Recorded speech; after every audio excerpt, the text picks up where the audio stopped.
Halo teman-teman semua, nama saya Chandri.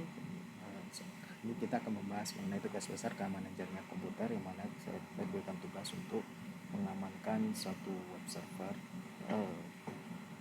Jadi di sini tugasnya adalah web server ini sudah dipublish ke publik dan terdeteksi adanya 3 serangan, yaitu port scanning, brute force, dan juga terdeteksi webnya masih menggunakan HTTP. Kita diminta untuk menganalisa dan merancang solusi firewall untuk mengatasi hal-hal ancaman-ancaman yang tadi disebutkan di atas, termasuk juga mengimplementasikan autentikasi.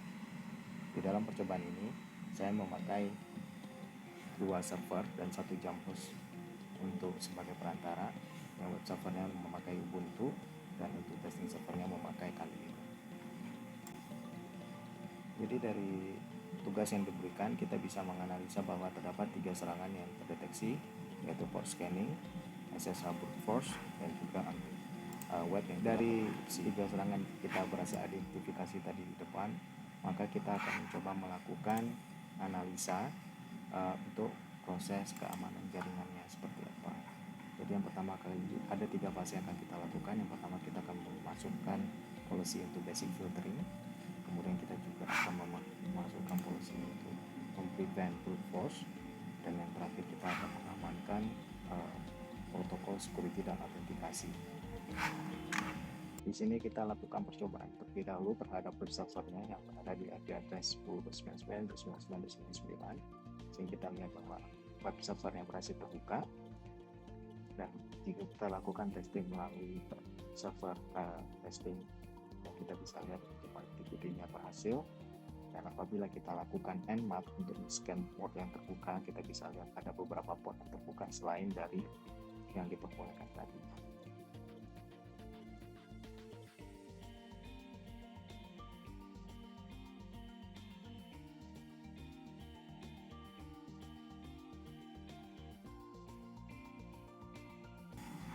Oke, baik. Sekarang kita akan masuk ke dalam task pertama. Task pertama yang akan kita lakukan adalah kita akan melakukan reset policy dari UFW-nya si Ubuntu. Jadi yang pertama kita lakukan reset dari statusnya untuk memastikan bahwa firewall-nya akan start info-nya selalu clear. Terus kita akan melakukan policy deny incoming dan juga deny outgoing. Ini untuk memastikan bahwa traffic keluar dan masuk itu cuma yang diperbolehkan saja. Kemudian kita akan masuk ke dalam step kedua, yaitu kita akan mengimplementasikan basic filtering. Di sini kita cuma akan memperbolehkan 3 port saja, yaitu HTTP 60, HTTPS 43, dan SSH port 22.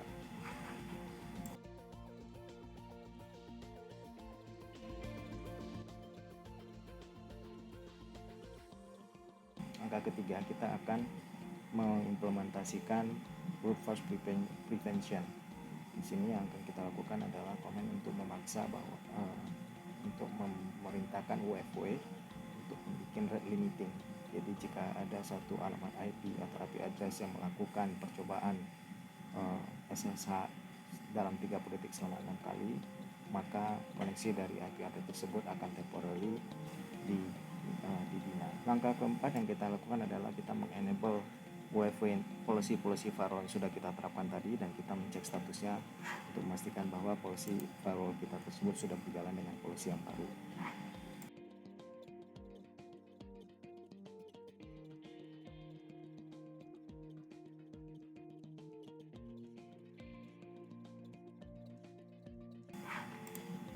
Dan sekarang kita akan memasuki konfigurasi untuk bagian ketiga, yaitu autentikasi dan protokol security.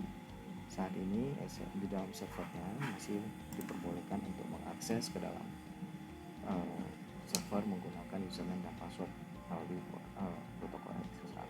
Dengan konfigurasi ini kita akan memaksa bahwa akses ke dalam web server cuma diperbolehkan memakai key-based authentication. Untuk itu ada beberapa hal yang perlu dilakukan, yaitu kita perlu meng-create keygen-nya untuk RSA-nya versi 4096. Kemudian kita akan memastikan bahwa keygen ini diperbolehkan atau dipercaya antara web server sama klien yang diperbolehkan saja.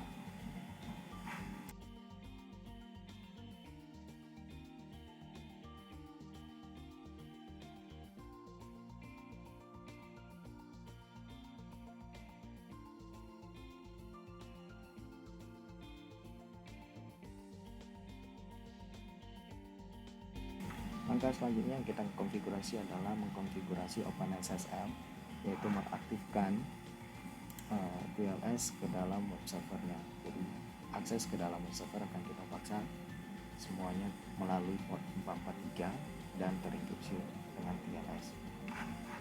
Berikut adalah langkah-langkah yang diperlukan untuk mengaktifkan TLS pada web server.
Setelah dilakukan konfigurasi TLS, kita memastikan bahwa Apache atau observernya itu di restart supaya konfigurasi yang baru kita tambahkan akan bisa langsung diterapkan.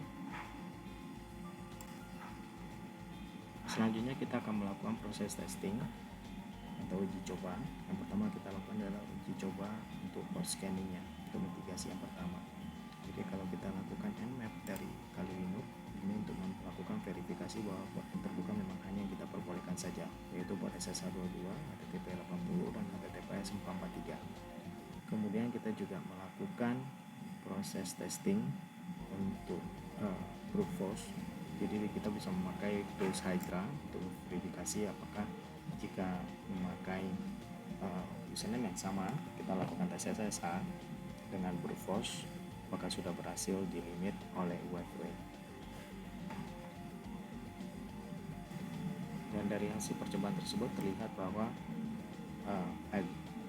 percobaan brute force sudah berhasil deny oleh Wi-Fi.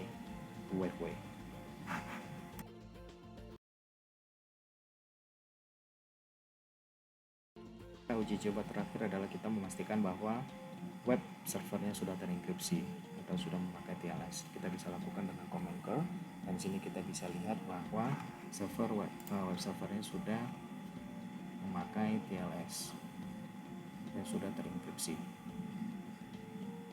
dan akses ke port 80 sudah otomatis di redirect ke port 443.